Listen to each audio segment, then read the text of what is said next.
Okay, we begin this video now by showing you all the connections that are on the back of the PanCat. The first thing, obviously, we have to do is give the PanCat some power.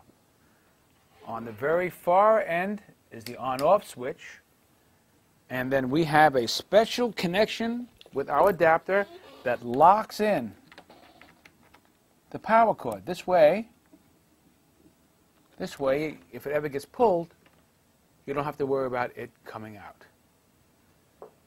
Now take a look at the connections right next to the power. And we're going to begin with the foot switch connections. And the one on the far side is called Sustain Foot Switch 1.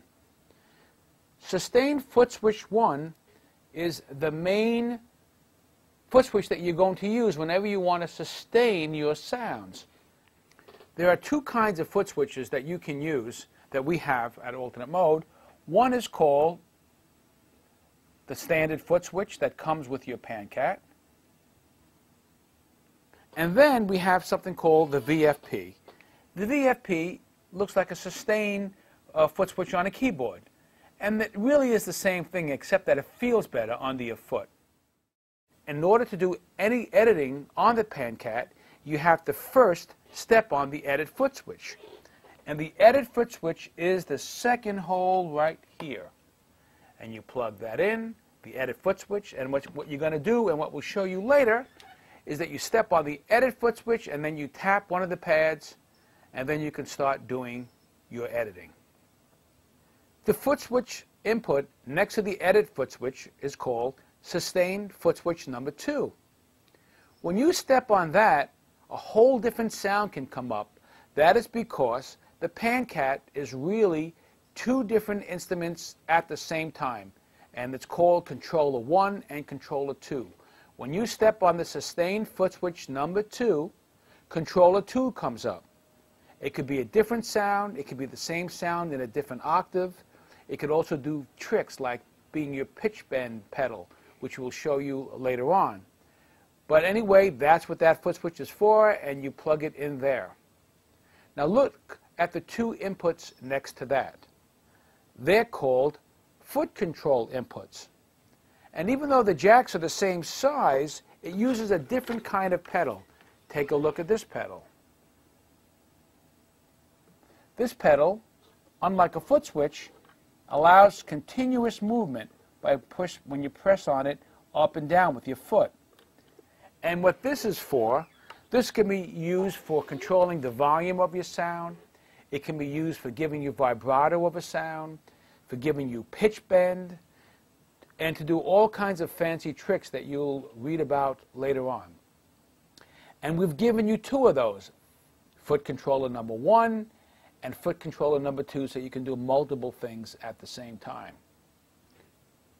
Now take a look at the jacks that are next to the foot control input jacks.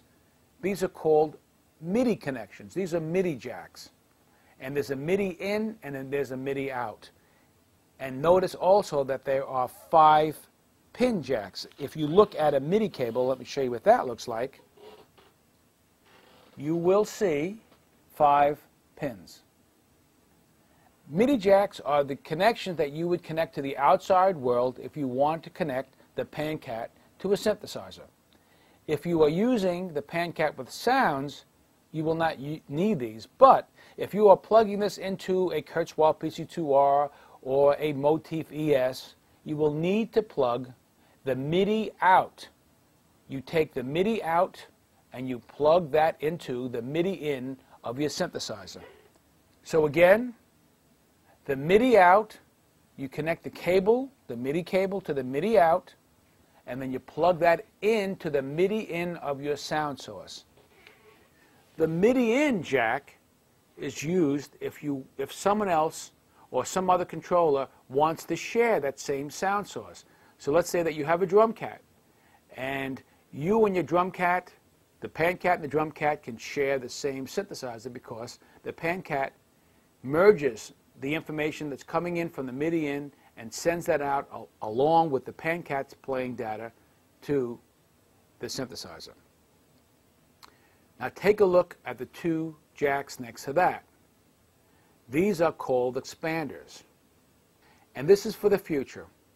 What will happen is that you will be able to plug in other controllers made by alternate mode, such as a bass pan or a Malacat expander, and plug that into these. You'll be able to plug two different other kinds of controllers, and the PanCat will allow both of those, along with itself, all to send data to your sound source. In other words, you can expand the capabilities of the PanCat by having other controllers, and this will shortly follow after the release of 1.0. If you have a PanCat with sounds, you will also have these jacks on the side of the PanCat. There's a down and an up. These are your volume controls for the synthesizer that's built in, down and up. And then next to that, you have a headphone jack. Yes, you can plug headphones into the PanCat, and you can hear yourself play in practice. On the other side of the PanCat, you will see these audio input jacks. There's two for audio in and two for audio out. You would plug the left and right audio out directly into your amplifier. If you only have one input on your amplifier, use the mono out. It takes the left and right and sums it onto the 1/4 inch jack. Now the audio inputs are cool if you want to, let's say, practice with a CD player or with another friend. You simply plug in the audio into those two jacks, and they also go through the PanCat, and they are merged in with the data that you play on the PanCat so that you can hear both at the same time. The volume controls on the other side control the overall volume for both the PanCat and the audio inputs.